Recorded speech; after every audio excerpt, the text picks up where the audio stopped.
Go for the stars. 3, 2, 1. This is the Produce Your Own Life podcast. Life is a script. It's time to write your story. Welcome your host, actor, director, producer, writer, and author of the recently released book, Shattered, A Journey Through the Pieces. The man who inspires millions through storytelling and interviews. The one, the only, Rodney Damon Collins. Your kind has breached our borders for the last time. I cannot allow these transgressions to continue. Only during the day. You can't be angry about the day. We feel you.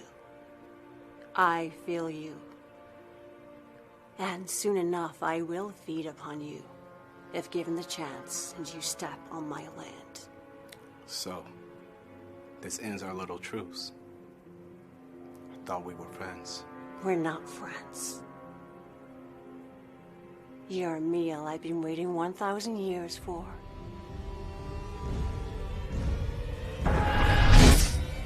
Step off my fucking land. Haha, what's up everybody? Hope you guys enjoyed that little clip. That was a clip with my guest for today, in which I'm getting ready to introduce in a minute. This is the Produce Your Own Life podcast. My name is Rodney. I am the host and creator of the show. Our motto is, life is a script. It's time to write yours. Now, today, I bring to you one of my very good friends out here in the Los Angeles market, out here as we are growing and building our careers. She hails from the UK. She is an incredible actress who has built an impressive resume. On top of that, she is also a coach, an accent coach, and she's helped me develop and work on my British accent, which we might try. You might give you a little tutorial and show you what we're doing out here. But without further ado, I want you to show some love as we welcome my guest, actress, coach, Francesca De Luca. Hey, hi everyone. All right. How'd you like that? How'd you like that?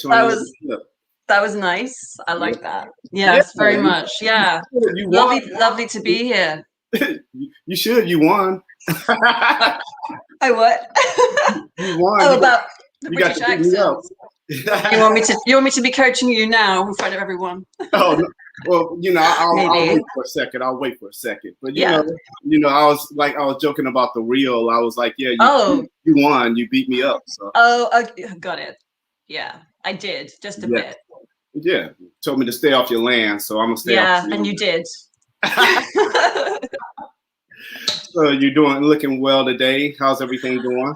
Yeah, great. Thank you. You're looking well too. Yes, great. Beautiful day in LA. Yes, it is. It's a very nice day in LA. I think it's going to get close to 70. So I will be out enjoying some of that warmth. So I'll be. So will I. So will I. Yeah. So what's been going on over the last week? Just a little catch up before we get into the talk. We just have. Oh my God! You really want to ask? Yeah. Okay. Yes. I'm just someone's interested in me for a comedy show, and I had to do some stand up. I had to learn stand up in a week. But I'm just trying to hone that. I'm trying to get that right because the character has to do stand up, and I haven't really done that in the past. But I do a lot of comedy. Yes. Yeah, and I love drama and comedy. So yeah. So there's always a challenge, Yeah, it is. It can be a little challenge. There's always this good challenges. I like to have the challenges. Yeah, good challenges to help us grow. Exactly. I have a whole lot of respect for comedy because to me, I can do drama much easier. Comedy takes a different level. And then, you really want it to be funny. You don't want it to be like not funny. So comedy to me, I respect comedians. I respect when you have to do a comedic piece, everything, because it's another level of acting. That's the thing of not trying to be funny. It's just that from the circumstances or the character, that's what makes it funny. So trying is like, no, don't. But then having a feel for the comedy, the natural timing and everything, that's something that you can't just like learn. It's very hard to learn that. You just Yeah. either have that feel or you don't. And you know, you can work on it, yes, but some people just can't get that timing and that feel. Yeah, I've been told I'm funny sometimes. Me and you both. Yeah, me and you both. I can be naturally funny. That's the thing. You don't want to have to try to be funny. No. That's it. Yes, my sense of humor can be a little British sometimes, so some people might miss it in the US. Oh. It can be very understated. You got me curious. What's British comedy? You know, how is it different from American comedy?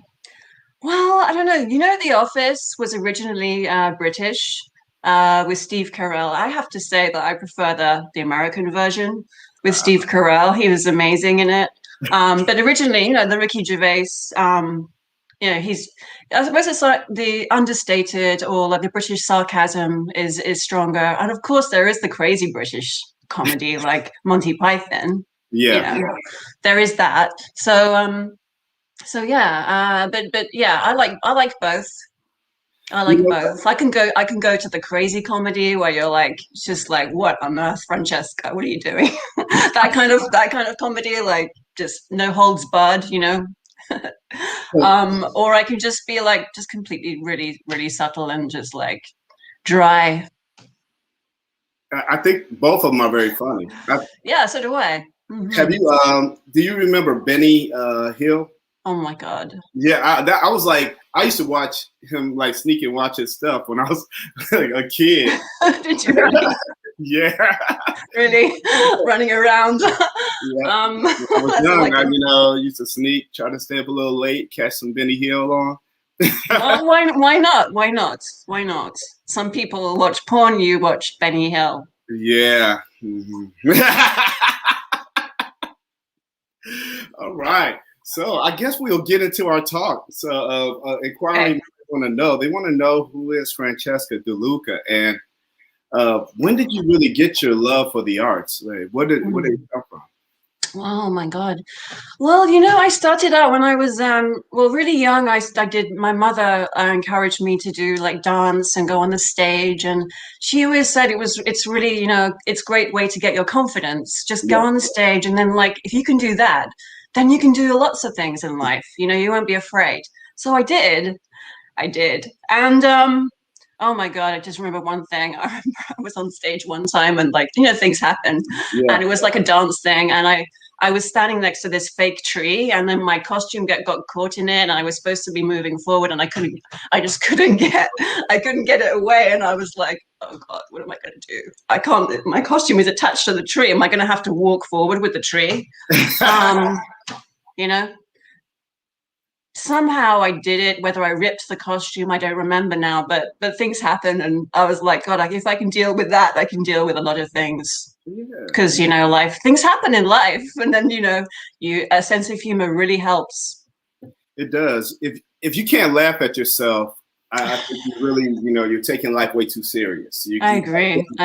You have to be because there's some stuff I do almost every day that I'm like, I just gotta laugh. I couldn't believe I did that. I know. And you just take a moment and you just go, okay, it's all right. It's okay. I'm going to survive this. And actually, in hindsight, it's funny afterwards, but never at the time.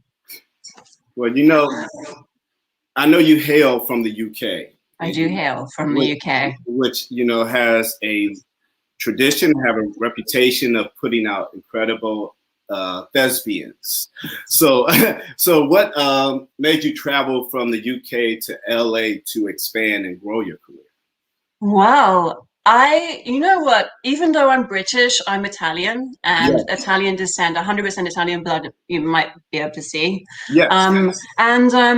And so I often got cast in like Italian Americans or, American in England. So I'd be in different plays. I started out in theater, and I was in plays, and I would put on an American accent and New York and, Italian, American, Italian, Russian, all sorts. And then so I found that there was so much more going on being filmed in the US, not just LA now. It's Atlanta, everywhere.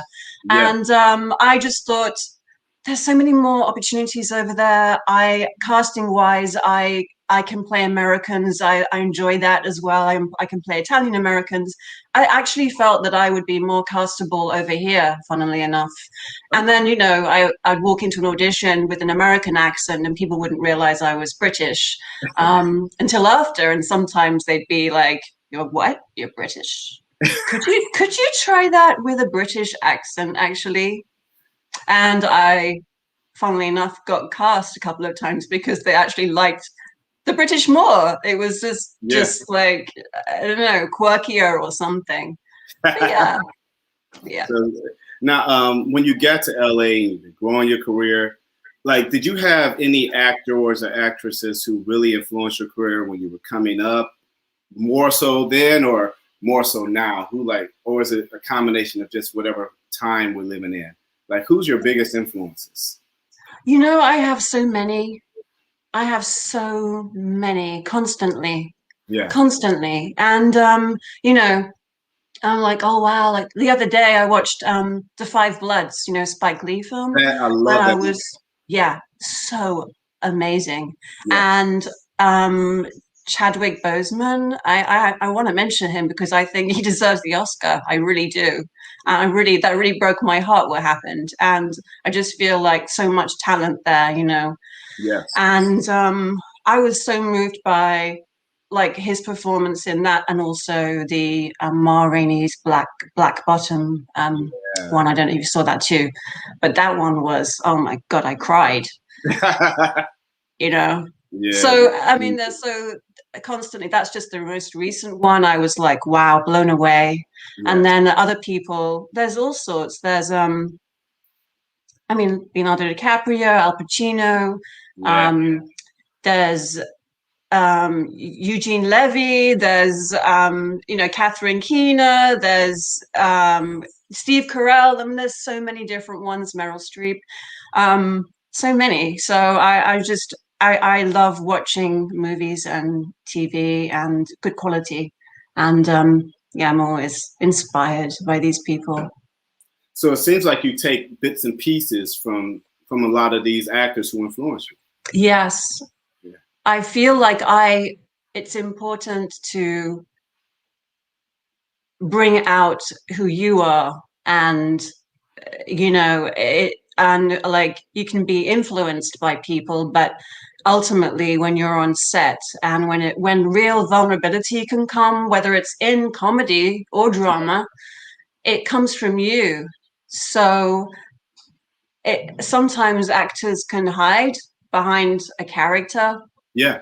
But, just when you can reveal who you really are on camera, that's just, that's like gold. Yeah. And it's beautiful. I feel. I can't remember who said this. I think she said that, in art, when you get a character, it's you find commonalities with that character, and then you find yourself in that commonality. Right. That's how you bring out the essence of that character. Right, because we're not all murderers. Like that scene we did. I don't go around murdering people like that every day. I don't know about that, y'all. I don't know about that. It's not something I usually do anyway. She's convincing at that. But I got that from somewhere. We're like, okay, I've had enough of him. I'm just gonna that's it. It's too much. Yeah, I'm not gonna be like that in an argument. Just go, hey, that's just, you can't do that. Well, you were a vampire, so you had your right to do that. I was. You see, that's the thing. Me as a vampire would do that. I would. But I'd be pretty calm and collected beforehand, and then just gone too far. That's it. So I've seen some of your footage. I love, I always do research, even though we've been knowing each other for several years. I still do research. And what would you say has been one of your favorite roles that you've done throughout your career? Oh my God. Whoa.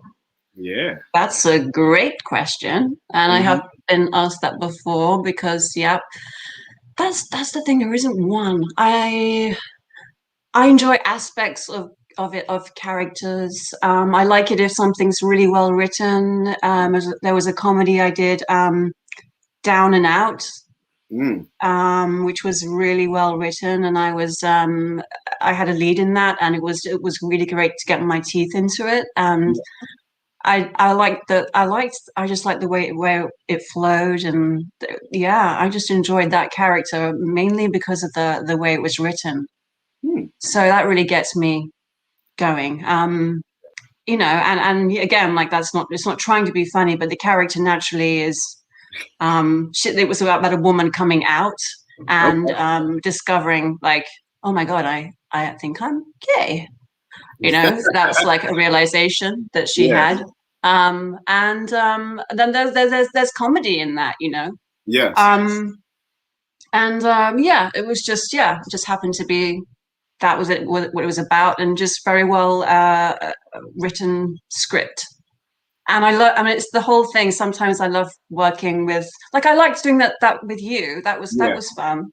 And yeah, it really worked, and we were in the moment, and yeah, and so sometimes I like it when you can you have there's roles where you can bring some kind of emotion to it as well, like it's coming from deep down. So I'm trying to think, is that there isn't anything like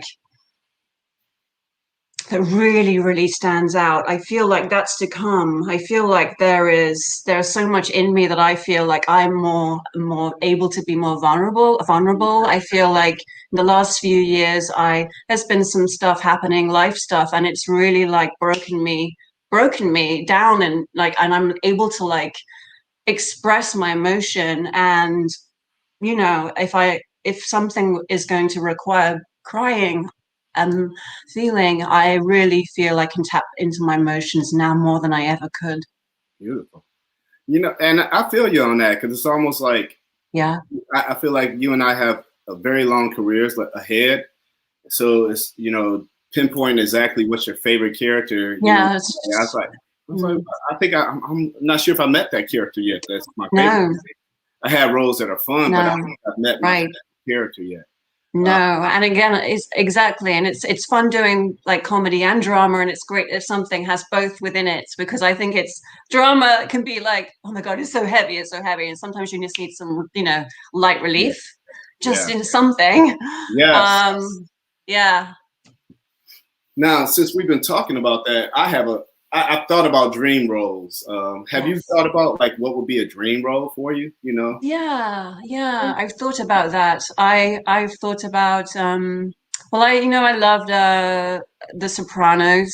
Yes. Again, that was brilliantly written. David Chase, HBO, and I mean, obviously, casting wise, you know, I look right. Yeah. So I think one of those strong women roles, female roles in that would be fantastic. Okay. You know, I'd be happy with that. And also something like Schitt's Creek. Okay. I love that. I mean, you know, it's like a TV show that's a real just real comedy. That something like that I love. But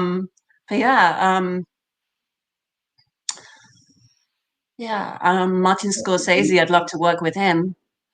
Oh, Martin Scorsese. Okay. Yeah, pretty much anything I'll do for him. Martin, are you listening out there? Martin Scorsese, wherever you're at, Francesca De Luca. Hi, Martin. Hi. She wants to work with you. We need to make it happen. Why not?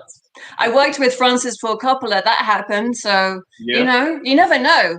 You don't. You never know. The key with this industry is making sure you just show up. You show up. Yes. You handle your business. And you've done a lot of acting yourself. So it kind of, what it did is it brought you to the point now where you're helping other actors, newer actors, develop their skill sets.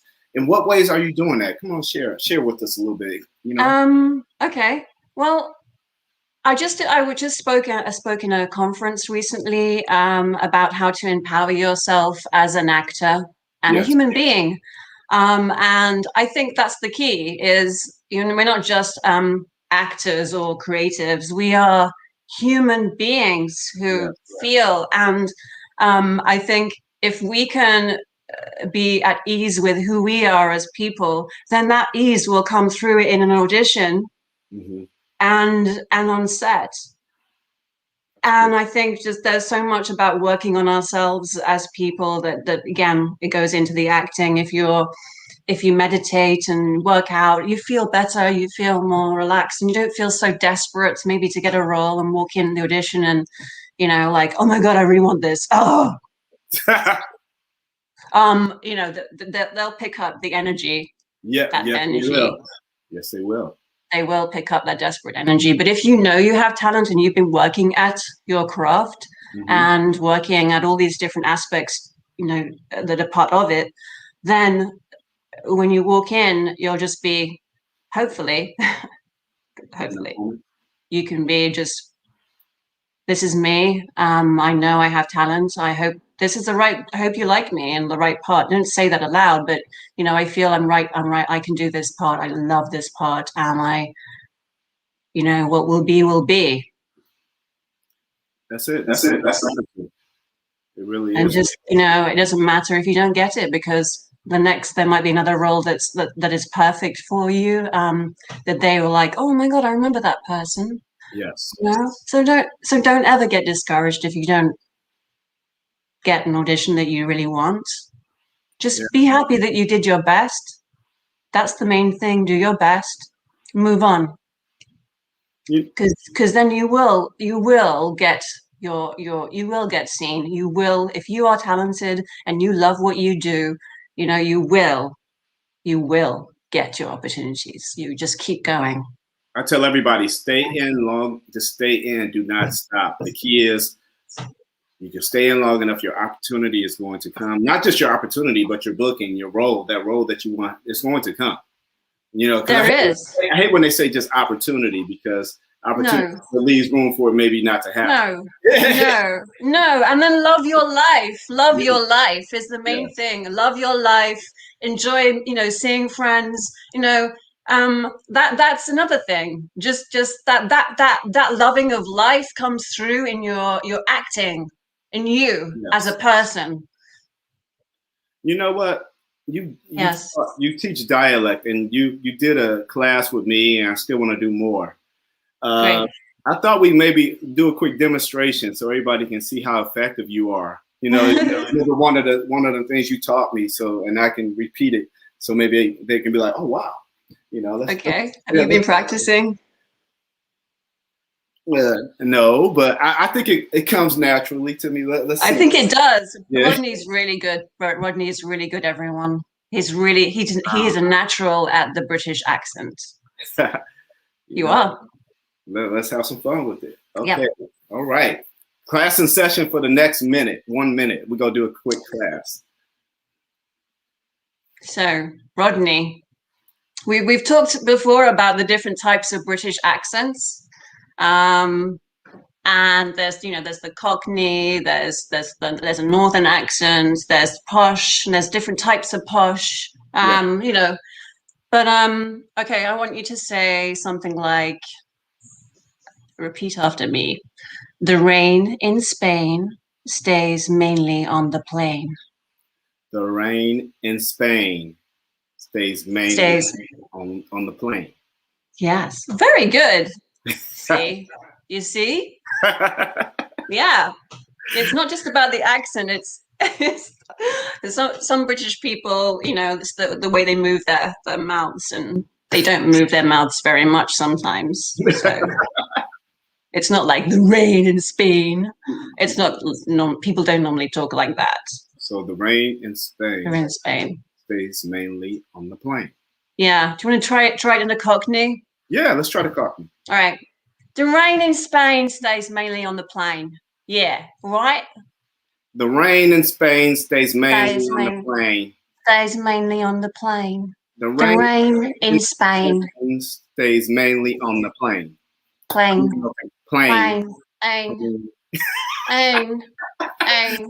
Okay, I got close. You get the idea, people. We have a bit of fun with this as well. It's not just boring accent lesson.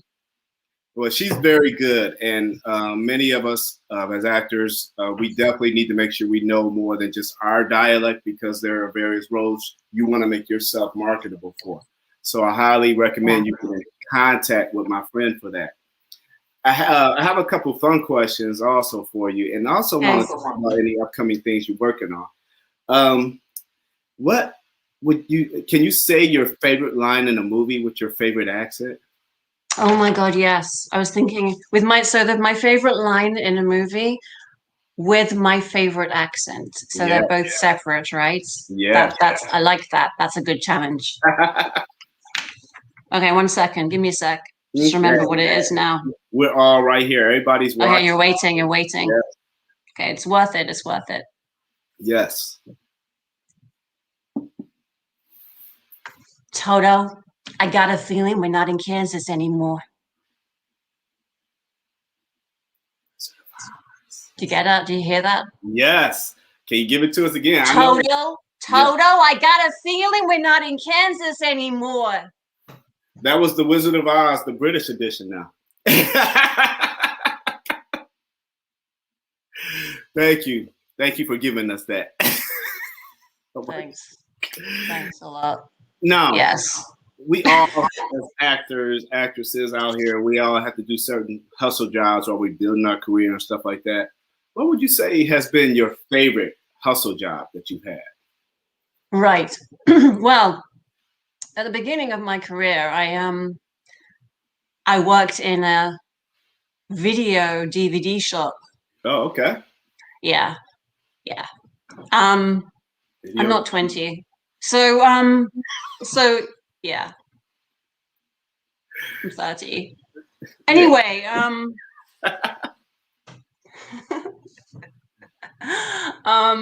yeah, so I did that, and I watched all the DVDs, but I also had I would just talk to everyone who came in talking about movies, and some of the people would be, some well-known people like Jude Law. Jude Law lived around the corner, so he'd come in and we'd chat about new movies that had come out, because I had watched everything. I watched everything in that shop, Yeah. And I was like, everyone was asking me, what do you think, Francesca? And I was like, I think you'll like this one. I think that one's good for you. Yeah, but you go with that one. You like drama, and even people like a little bit of sex in it, whatever, like, oh, that one's good. So you picked out videos and made sure Jude Law was able to get the right checkouts for I advised Jude Law on his DVD watching. How many people can say that? Very few have that claim, if any. So that is a claim you have. So as we get ready to close out, can you share with the audience like any upcoming projects that you're looking at? Or I know NDAs kind of prevent us at times from talking about it to it gets to a certain level. That's true. There's something that might be coming up, but I can't talk about it. And I mean, at the moment, it is very quiet in the industry. So I'm definitely, I'm wanting to audition more for whatever there is that will come up. Yes. And I have a good feeling that once things start rolling again more in the industry, there's going to be some good stuff coming up for me, because I feel really ready for it. And yeah, so there's one thing coming up that hopefully coming up, and then I don't want to talk about it. So yeah, if it happens, it will be great. Well, we'll have you back on to talk about it when you shoot. Okay. We do for that, because okay, I definitely understand not being able to like fully reveal some projects because it's too much stuff that gets leaked. So they hold you so tight until they're definite that it's going to happen, whatever. And then they start getting a little bit talk. Also, I feel I don't like to talk about things until they've happened. Yes. It's something that I think that personally, I feel sometimes if you talk too much, I'm I'm all for action, Yeah. taking action, and talking too much can be, I feel, affect you, because I'm into like positivity, like manifesting and the belief in yourself. And sometimes people look for what's the word, someone else to tell you, oh, that was good, you're doing great. But no, if you can keep practice validating, if you can keep on validating yourself, and then that's the thing I've been better at, validating myself. I feel it makes me feel more powerful as a person. I feel much better doing that. Francesca, I never post that I do auditions. I see a lot of actors do that. And I'm like, man, that's just adding additional unnecessary pressure. I don't even post that I've shot something until I hear from production that my footage is actually going to be shown. So true. So true. I know. There's so many things. Because people will post that they've been on the show. I'm like, okay, that's cool. I was like, but you got to wait until they finish cutting, because you might be on the cutting floor. So I know. I've been on the cutting floor. I have. Yeah. I have. And oftentimes it has nothing to do with the actors. It's just the time, the footage, whatever they want to cover. They're like, we don't have time for this scene. They just cut it. That's what happened. Yeah. Yeah. I had believe it or not, Rodney, I had this like really great featured role in the Phantom Menace. Yeah. And they cut it. It was really amazing. And I was like one of the prisoners in Naboo. And they were like close up and everything, and they cut it. But it's one of those things. Yeah. It's hard to take, but yeah. I'm very wise about that. I try to tell my friends, but I still see a lot of people audition today. I'm like, don't do that. That's unnecessary strength. I ain't putting on yourself. And it doesn't impress anybody. The casting directors are not like, oh, we need to. They don't care. Keep that energy for yourself. Yes. Wait until you've shot it and you've heard from production that you're going to be on. Hey, we kept your footage. You're going to be on tonight. Then you can. Exactly. Yeah. I've learned that lesson. Now, I know I've kept you a little over 30 minutes, and that's fine. But I want to find out if you have. What's your mantra? What do you live by? I've heard some of it in how you're talking. So, but have you kind of developed something that you really like subscribe to? Well, I'd say something like, live true, be you. Live true, be you. Oh, hey, that rhymes too. You rap. And what was the other thing I was thinking of is, and remember to love. Live true, be you, and remember to love. Love and love. Love and love. Love and love. Yeah. Well, so yeah. I like that. I think that's something good to live by. You know, because it just is all a part how you were talking about how you're, just make sure you're validating yourself. So I like that. And I see the peace. I see the stillness and the chill in you, and you're just like, hey, I'm just rolling with it. I know that production is getting ready to pick up big time. Especially since they kind of lifted our stay at home out here. So yes, I just say get ready. I am ready. Those auditions going to come in left and right, and then after that, those bookings are coming in.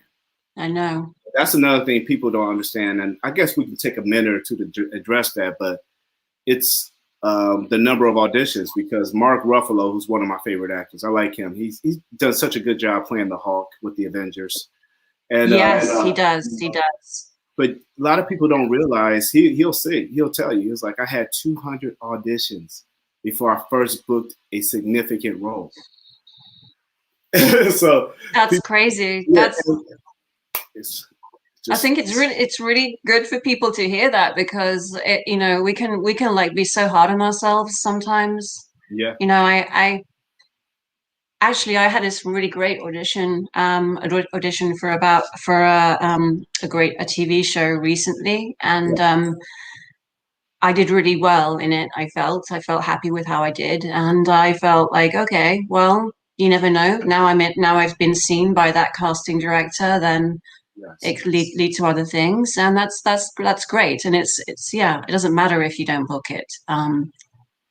Sometimes they have something so specific in mind, you know, and you either are it or you're not, and it could be done. You could be down to the final two people, and you won't know. You won't. I share this story a lot. Kareem Grimes, he's somebody I know. He's on the TV show All American on the CW. Yeah, yeah. Preach. I don't know if you remember the TV show called The Shield. It used to be on. Oh, I used to watch that. That was good. Yeah, I like that. He told me he had to audition 10 times for this casting director to finally book his first role on The Shield, and then he became a regular on there, a recurring on it. So that can happen. 10 times he auditioned, and that's a lot of people don't realize. And I get excited now when I want a couple casting directors that I've been before them numerous times, and I know they booked major projects because I research them and everything. So I was like, that's a good sign. That means that they're really working, trying to find something for you. They see it in you, because if you audition for a casting director and they never call you back, you're like, maybe they didn't see nothing. No. But that's the thing. I think it's really important to actually know when you know. Yeah. Whether you did a good audition or not. You didn't need to have to be told. You know. And I actually prefer being in the room with the casting director rather than a self-tape, to be honest with you, because then they can be like, oh, that was good. And then maybe I'll get her to do this, change this slightly. Because otherwise, they won't always know that you can change what you're doing slightly. But also, when you walk in a room, they often know whether you're right or not, or whether you're kind of what they want or not. But when you start, saying your first couple of lines, they often know very quickly whether you're down to the final three. The key is just to be present. Yeah, and enjoy it. Enjoy it. Yeah. They're not, the casting directors are looking for their talent and they're using us because they get paid when we book. So right, that's right. They're like, I'm trying to find somebody. I'm trying to find you. So when you walk in the room, that's it. Answer to their. That's it. You're the answer. That's what I say to people. Think of them as your friend, and they want you to do. They want you to do well. They want you to, and they are looking for talent. And if you have it, if you're not right for the role, doesn't matter. But they'll remember you, and that's it. So keep working on your craft and keep on enjoying it, and enjoying the fact that you have an opportunity to act in that room, in that moment. I love that. I'm actually hitting almost on the end of my time, because I try to keep a little time limit for my shows. But what I want to say is that I really appreciate how you opened the door. You helped open the door for me too. A lot of people don't know that, but several years ago, when you had a posting out on LA Casting for looking for some actors to shoot, and I answered the bell because I was just like, I needed to get real footage. I didn't have a lot of footage of myself at the time, and we shot that great scene, and that was one of the best reels that I have, and it was so professionally done. Who did that again? What company did that? That was Relentless Filmworks. Relentless Filmworks. So shout out to Relentless. They were amazing. Yeah, they were amazing. So many people thought that clip was from a TV show, an actual TV show. They were like, "What was that? What did you just do? Did you just like True Blood or something?" Yeah, a lot of people was asking me, it's like, "Man, when is the show coming out?" It's true. It's like, good. Because, we could do it. We could be on one of those shows, we could. So you never know. We could be working together on a show in the future, or we can try and make that happen too. We don't have to try. We can make that happen. Oh, you're right. No trying. Yeah, Do. yeah. You know how I feel about that word try. There is no try. Do. Only do. Yeah, I do not like the word try. No, I don't either. Yeah, I was like, especially at this point in my life, I don't try. Yeah. I'm doing no it. Trying. No, just can do it. Yes. Just do it. Yes, exactly. So, but I just want to say thank you very much for being a guest on my podcast. I appreciate you taking out some time from your day. I want to also thank everybody who watched our broadcast today. You can watch it on every streaming platform out here. It's on YouTube, it's on Twitter, it's on Facebook. It'll be all over the place. And Francesca will have it all over the place. And then you also listen to this interview via any podcast platform where you listen to your podcast. You'll look up the Produce Your Own Life podcast. Make sure you like and rate it. We are now, the podcast is being broadcast to 12 different nations. So I'm really excited as we continue to grow this movement. I always close out with saying that life is a script. It's time to write yours. And that if you stay focused, surround yourself with the right people, get the right people on your bus, life will be beautiful. And with that being said, Francesca and I are about ready to be out of here, but we appreciate you all for watching and enjoying the show. Thank you. Thank you for listening and watching the Produce Your Own Life podcast with Rodney Damon Collins. Be sure to rate, like, subscribe, and share on all podcast and social media platforms. If you have questions or would like to be a guest on the show, feel free to reach out to us anytime at produceyourownlifetv@gmail.com. Remember, life is a script. It's time to write your story. Until next time, produce your own life.